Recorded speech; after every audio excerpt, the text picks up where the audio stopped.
कोई बड़ा बदलाव करना हो तो सबसे पहले उसकी शिक्षा नीति को बदलना चाहिए और आज इसकी शुरुआत हो गई है।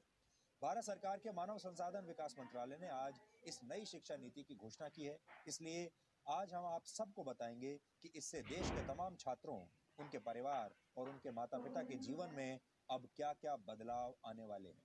अगर आप छात्र हैं या किसी छात्र के माता पिता हैं तो आपको ये सारी जानकारियां बहुत ध्यान से सुननी चाहिए और अगर आप चाहें तो नोट भी कर सकते हैं। तो अब आपको बड़े बड़े बदलाव बताते हैं। अब तक भारत की स्कूली शिक्षा व्यवस्था 10+2 के फॉर्मेट पर चलती थी, लेकिन अब इसे 5+3+3+4 के फॉर्मेट में बदल दिया गया है। इसके तहत स्कूल के पहले 5 वर्षों की पढ़ाई फाउंडेशन स्टेज मानी जाएगी, यानी इस दौरान छात्रों के लिए मजबूत नींव तैयार की जाएगी। इसका करिकुलम NCERT द्वारा तैयार किया जाएगा और इसमें प्री प्राइमरी के 3 वर्ष और पहली और दूसरी कक्षा का एक वर्ष शामिल होगा, यानी प्री प्राइमरी के 3 साल और फिर पहली और दूसरी कक्षा के 2 साल।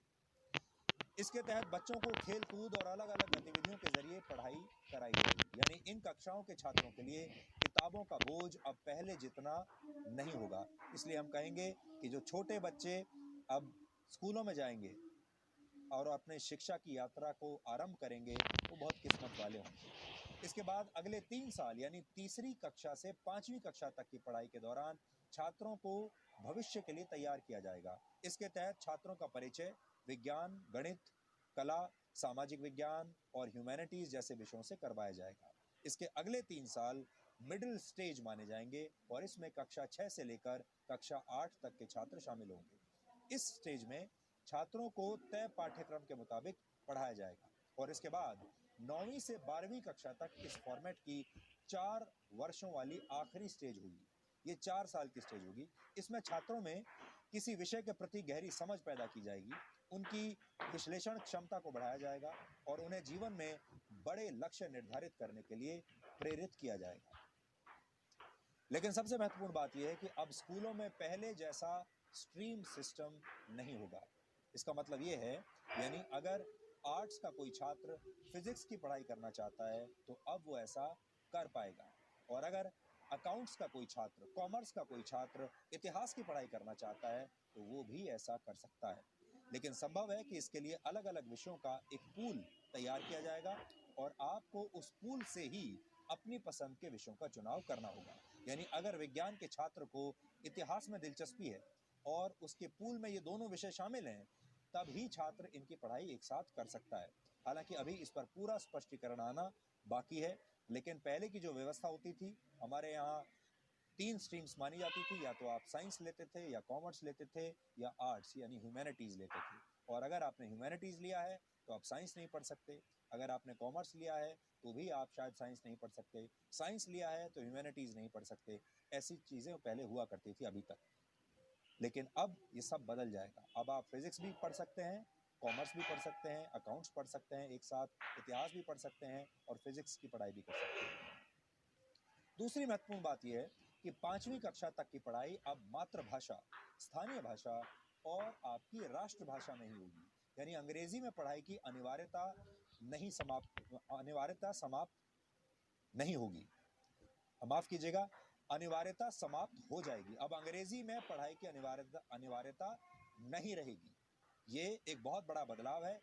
आप अपनी राष्ट्रभाषा में या अपनी लोकल भाषा में पढ़ाई कर पाएंगे। उदाहरण के लिए अगर आप 5वीं कक्षा तक अपने बच्चे को मराठी, संस्कृत या गुजराती भाषा में पढ़ाना चाहते हैं तो अब आप ऐसा कर पाएंगे और अंग्रेजी सिर्फ एक विषय के तौर पर आपको पढ़ाई जाएगी। यानी स्कूलों का जबरदस्ती अंग्रेजीकरण का दौर अब समाप्त हो जाएगा। 6ठी कक्षा में पहुंचने के बाद छात्रों को कंप्यूटर कोडिंग सीखने का मौका मिलेगा। यानी अब भारत के छात्र चीन जैसे देशों की तर्ज पर छोटी उम्र में ही सॉफ्टवेयर और मोबाइल फोन एप्लीकेशंस बनाने की तकनीक सीख पाएंगे और 6ठी कक्षा से ही छात्रों को इंटर्नशिप का भी मौका मिलेगा। यानी अगर किसी छात्र की किसी खास विषय में रुचि है और वो उसकी प्रैक्टिकल नॉलेज हासिल करना चाहता है तो वो इस विषय से जुड़ी इंटर्नशिप कहीं भी कर सकता है। उदाहरण के लिए अगर आपका बच्चा पेंटिंग करने का शौक रखता है तो वो किसी पेंटर के पास अब इंटर्नशिप के लिए जा सकता है। अगर आपके बच्चे को सॉफ्टवेयर में इंटरेस्ट है तो वो किसी सॉफ्टवेयर कंपनी में अब अपने स्कूल के दौरान ही इंटर्नशिप कर सकता है।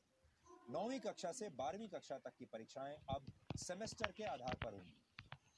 एक साल में 2 सेमेस्टर होंगे और हर 6 महीने पर एक परीक्षा होगी और दोनों सेमेस्टर्स के अंकों को जोड़कर आपकी फाइनल मार्कशीट तैयार की जाएगी। यानी अब एक छात्र के तौर पर आपको पूरे साल पढ़ाई करनी होगी और आप ये कहकर बच नहीं सकेंगे कि आप सिर्फ फाइनल एग्जाम्स की तैयारी करना चाहते हैं। इससे पहले आपने देखा होगा बहुत सारे छात्र ऐसे होते हैं जो साल के सिर्फ आखिर में कुछ समय तक पढ़ते हैं, 1-2 महीने पढ़ाई कर लेते हैं और फिर उसके आधार पर वो फाइनल जो परीक्षा होती है उसमें बैठते हैं और उनमें से बहुत सारे लोग अच्छे नंबर ले भी आते हैं। लेकिन ये वो लोग होते हैं जिन्होंने पूरे साल पढ़ाई नहीं की।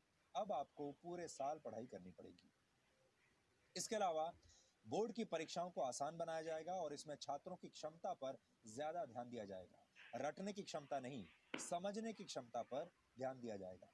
ट्यूशन और कोचिंग क्लास के जरिए रट्टा लगवाने की आदत को समाप्त कर दिया जाएगा। बोर्ड परीक्षा देने वाले छात्रों को अब उनकी पसंद की भाषा में परीक्षा लिखने की पूरी छूट होगी। उदाहरण के लिए अगर आप चाहें तो हिंदी या अंग्रेजी में से किसी एक भाषा में अपनी परीक्षा दे सकते हैं। छात्रों के रिपोर्ट कार्ड्स को भी अब पहले की तरह तैयार नहीं किया जाएगा। किसी छात्र को फाइनल मार्क्स देते समय उसके व्यवहार, एक्स्ट्रा करिकुलर एक्टिविटीज में उसके प्रदर्शन और उसकी मानसिक क्षमताओं का भी ध्यान रखा जाएगा। इसके अलावा रिपोर्ट कार्ड को 360 डिग्री असेसमेंट के आधार पर तैयार किया जाएगा। इसमें छात्र खुद को भी अंक देंगे, यानी अपना खुद का भी विश्लेषण करेंगे। विषय पढ़ाने वाले शिक्षक भी छात्र को अंक देंगे और छात्रों के सहपाठी भी उनका आकलन करेंगे। कॉलेज में पढ़ाई करने वाले छात्रों के लिए भी इस नई शिक्षा नीति में बहुत सारे बदलाव किए गए हैं। इसलिए जो छात्र अब कॉलेज में इसके बाद जाने वाले हैं वो भी ध्यान से अभी देख लें। अब देश के छात्र कॉलेज में एडमिशन के लिए कॉमन एप्टीट्यूड टेस्ट दे पाएंगे। इसका अर्थ यह है कि अगर 12वीं कक्षा के बोर्ड एग्जाम्स में आपके ठीक नंबर नहीं आए हैं या आपके मार्क्स इतने नहीं आए हैं कि आपको कट ऑफ परसेंटेज के आधार पर सीधे किसी कॉलेज में एडमिशन मिल पाए, तो आप कॉमन एप्टीट्यूड टेस्ट भी दे सकते हैं और फिर इस टेस्ट में आपके प्रदर्शन को आपके 12वीं कक्षा के नंबरों के साथ जोड़ दिया जाएगा और उस आधार पर आपको आपके मनपसंद कॉलेज में एडमिशन मिल पाएगा। ग्रेजुएशन की पढ़ाई को 3 और 4 वर्षों के कोर्स ड्यूरेशन में अब बांट दिया जाएगा। पहले अगर आप कॉलेज की पढ़ाई बीच में ही छोड़ देते थे तो आपको ग्रेजुएशन की डिग्री नहीं मिलती थी। या तो आप पूरी पढ़ाई कीजिए और या बिल्कुल मत कीजिए। लेकिन नई शिक्षा नीति लागू होने के बाद अगर आप 1 साल के बाद कॉलेज छोड़ देते हैं तो आपको सर्टिफिकेट दिया जाएगा। ये आपका सर्टिफिकेट कोर्स माना जाएगा। अगर आपने कॉलेज का फर्स्ट ईयर कंप्लीट कर लिया और उसके बाद पढ़ाई छोड़ दी तो आपको सर्टिफिकेट कोर्स का सर्टिफिकेट मिलेगा। इसी तरह अगर आप सेकेंड ईयर पास करने के बाद 2 साल के बाद पढ़ाई छोड़ देते हैं तो आपको डिप्लोमा दिया जाएगा। और अगर आप थर्ड ईयर यानी 3 साल की पढ़ाई पूरी कर लेते हैं तो आपको बैचलर्स डिग्री दी जाएगी। और अगर आप 4 साल का कोर्स करके बैचलर्स डिग्री लेना चाहते हैं तो आपको रिसर्च के सर्टिफिकेट के साथ ये डिग्री मिलेगी। इससे उन छात्रों को बहुत फायदा होगा जो कॉलेज के दौरान किसी प्रोजेक्ट पर काम कर चुके हैं। 4 वर्ष के इस कोर्स में स्कूल के छात्रों की तरह कॉलेज के छात्र भी अलग अलग विषयों की पढ़ाई एक साथ कर पाएंगे।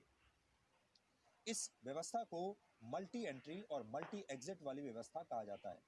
यानी छात्र जब जिस विषय की पढ़ाई करना चाहेंगे तो वो ऐसा कर सकेंगे और जब वो ये पढ़ाई छोड़ना भी चाहेंगे तो ये काम भी आसानी से कर सकेंगे। इसीलिए इसे मल्टी एंट्री और मल्टी एग्जिट कहा गया है। आप जब चाहे एंट्री ले सकते हैं और एग्जिट भी कर सकते हैं जब चाहें। इसके अलावा एक एकेडमिक बैंक ऑफ क्रेडिट बनाया जाएगा। इसके तहत अगर आप एक से ज्यादा कोर्स एक साथ करना चाहते हैं तो आप ऐसा कर पाएंगे और जिस कोर्स को आप जहां तक कंप्लीट करेंगे उसके अंक इस क्रेडिट बैंक में जमा हो जाएंगे और फिर जब आप फाइनल डिग्री के लिए कोई कोर्स करेंगे तो उस क्रेडिट को इसमें जोड़ दिया जाएगा। ये पूरी व्यवस्था पूरी तरह से डिजिटल होगी, ऑनलाइन होगी। मानव संसाधन विकास मंत्री रमेश पोखरियाल निशंक और उनकी टीम ने इस नई शिक्षा नीति पर आज क्या कहा, ये भी आज आपको सुन लेना चाहिए। कि पूरी दुनिया में शायद इससे बड़ा परामर्श विचार विमर्श कभी नहीं हुआ होगा। इतना बड़ा नवाचार ये दुनिया के लिए एक उदाहरण है। जब किसी नीति पर देश के कोने कोने से, अभिभावकों से, छात्रों से अध्यापकों से, विशेषज्ञों से, शिक्षाविदों से, राजनीतिज्ञों से, जनप्रतिनिधियों से और यहाँ तक कि 1,25,000 ग्राम समितियों से विचार विमर्श किया गया हो। ये बेहद महत्वपूर्ण है क्योंकि 34 साल से शिक्षा नीति में परिवर्तन नहीं हुआ था और इसलिए आज का ये जो परिवर्तन है और जो नई शिक्षा नीतियां है, मुझे विश्वास है कि पूरा समाज और सभी देशवासी इसका स्वागत करेंगे और दुनिया के शिक्षाविद भी इसको निश्चित रूप से सराहना करेंगे। आज की व्यवस्था में यदि 4 साल इंजीनियरिंग पढ़ने के बाद या 6 सेमेस्टर पढ़ने के बाद किसी कारणवश मैं आगे नहीं पढ़ सकता हूं, तो मेरे पास कोई उपाय नहीं है, मैं आउट ऑफ द सिस्टम हो जाता हूं। Multiple entry and exit system में ये रहेगा कि 1 साल के बाद सर्टिफिकेट, 2 साल के बाद डिप्लोमा, 3 या 4 साल के बाद डिग्री, यानी और multiple entry through academic bank of credit, जो नीचे बुलेट है कि मेरे जो क्रेडिट फर्स्ट ईयर के हैं, सेकेंड ईयर के हैं, जैसे बैंक के सेविंग अकाउंट होते हैं वैसे ही एकेडमिक क्रेडिट में डिजी लॉकर के माध्यम से हमारे वहाँ पर क्रेडिट रहेंगे। So that in the third year, if I want to take a sabbatical for a year, or I want to take a break for any reason, family condition or otherwise for some time, and I return after a fixed period, within a fixed period of which will be prescribed by the new Higher Education Commission, if I come back to the education system, I will not be asked to repeat the first and second year. My credits are already there in the academic credit bank. I will utilize those credits for my further education. आप सब जानते हैं कि अभी 10+2 structure है, जिसमें जो पहले 10 वर्ष हैं उनका एक तरह से फेज वाइज करिकुलम होता है। फिर सडनली जब आप सेकेंडरी में जाते हैं, +2 में जाते हैं, तो सब्जेक्ट जो है स्पेशलाइजेशन होने लगती है। यहाँ पर जो हम सिस्टम लेकर के आए हैं वो 15 वर्ष का जो आप देख रहे हैं 5+3+3+4, उसमें 3 वर्ष तो पूर्व प्राथमिक हैं। उसी तरह जो +4 लिखा है वो 9th to 12th है। इसमें भी जैसा कि सर कह रहे थे, जैसा हायर एजुकेशन में है, कोई स्ट्रीम्स नहीं है, मल्टी डिसिप्लिनरी होगा। अगर बच्चा फिजिक्स के साथ, जैसा सर ने कहा, फैशन स्टडीज लेना चाहे, बेकरी कन्फेक्शनरी कुछ पढ़ना चाहे केमिस्ट्री के साथ, इट विल बी परमिटेड। एक महत्वपूर्ण बात यह भी है कि अब स्कूलों और उच्च शिक्षा संस्थानों में संस्कृत भाषा को भी बढ़ावा दिया जाएगा। संस्कृत के विश्वविद्यालयों में अलग अलग विषयों की पढ़ाई संस्कृत में कराई जाएगी। स्कूल और कॉलेज में भी संस्कृत की पढ़ाई पर जोर दिया जाएगा। IITs की शिक्षा व्यवस्था को भी पहले से ज्यादा समग्र बनाया जाएगा और अब इन उच्च शिक्षा संस्थानों में आर्ट्स और ह्यूमैनिटीज के विषय भी पढ़ाए जाएंगे। इससे आर्ट्स और ह्यूमैनिटीज के छात्र विज्ञान की जानकारियों का इस्तेमाल दूसरे क्षेत्रों में अपनी स्किल्स को बेहतर करने के लिए कर पाएंगे। कुल मिलाकर अब देश की शिक्षा व्यवस्था ऐसी होगी कि छात्र व्यावहारिक ज्ञान हासिल करके देश के लिए बड़े बड़े आविष्कार कर पाएंगे। संगीत, कला और साहित्य को देश के हर कॉलेज में पढ़ाया जाएगा और अब उन पेरेंट्स को और छात्रों के लिए भी एक महत्वपूर्ण जानकारी है जो स्कूल और कॉलेज की फीस को लेकर हमेशा चिंतित रहते हैं। इसके तहत नए नियम निर्धारित किए जाएंगे और स्कूल और कॉलेज एक निश्चित फीस से ज्यादा पैसा आपसे नहीं ले पाएंगे। अब आप ये सोच रहे होंगे कि नई शिक्षा व्यवस्था, ये नई नीति लागू कब से होगी? तो यहाँ आपको बता दें कि इसके लिए जो बिल तैयार किया गया है उसका नाम है नेशनल हायर एजुकेशन बिल। इस बिल को फिलहाल कैबिनेट ने मंजूरी दे दी है और अब इसे संसद में पेश किया जाएगा और इसके बाद ये कानून की शक्ल ले लेगा और फिर राज्य सरकारों को भी इस पर कानून बनाकर अपने अपने राज्यों में इसे लागू करना होगा। इसी शिक्षा नीति की घोषणा के साथ मानव संसाधन विकास मंत्रालय का नाम भी अब बदल दिया जाएगा और अब इसका नाम हो जाएगा शिक्षा मंत्रालय, जो कि बहुत सरल है और ये काम बहुत पहले कर देना चाहिए था। नई शिक्षा नीति को तैयार करने के लिए 2 लाख से ज्यादा लोगों की राय ली गई और इसी के बाद इस नई शिक्षा नीति की घोषणा की गई है। यह शिक्षा नीति वर्ष 2021 और 2022 के एकेडमिक सेशन तक लागू हो जाएगी। यानी आपका जो अगला एकेडमिक सेशन होगा, जो 2021 में शुरू होगा, वो इस नई शिक्षा नीति के साथ, नए नियमों के साथ लागू होगा। इस नीति की घोषणा आज शाम को ही हुई है, इसलिए हमारी टीम अब भी इसका विश्लेषण कर रही है, क्योंकि ये जो पूरी शिक्षा नीति है, इसे पढ़ने में अभी और बहुत समय लगेगा। इसकी बहुत सारी क्वेरीज हैं, हमारे मन में भी इसे लेकर बहुत सारे सवाल हैं। इसलिए हमारी जो टीम है, हमारे रिपोर्टर्स की टीम, हमारा न्यूज़ रूम और हमारे जो रिसर्च करने वाली जो टीम है, वो लगातार इसे पढ़ रही है, इसका विश्लेषण कर रही है। बहुत सारी बातें ऐसी हैं जिनमें हम भी सरकार से और सवाल करना चाहते हैं, इसलिए हम धीरे धीरे इसका विश्लेषण करते रहेंगे, अलग अलग पार्ट्स में, अलग अलग फेजेज में, और वो विश्लेषण हम आप तक पहुंचाते रहेंगे। और हो सकता है कि अभी इसकी कई बातों पर सरकार की तरफ से आगे आने वाले समय में और भी स्पष्टीकरण आए, और जैसे ही कोई नई बात या इसमें कोई नया सुधार या कोई अपडेट हमारे पास आएगा, हम उसकी जानकारी भी आपको ज़रूर देंगे, क्योंकि ये देश का भविष्य बदलने वाली खबर है। इसलिए हम इस खबर का लगातार फॉलो अप करते रहेंगे। वैसे तो आपने देखा होगा, हमारे देश का जो मीडिया है वो अलग अलग खबरों में व्यस्त रहता है, लेकिन हमें ये लगा कि आज की जो सबसे महत्वपूर्ण खबर है वो यही है, क्योंकि ये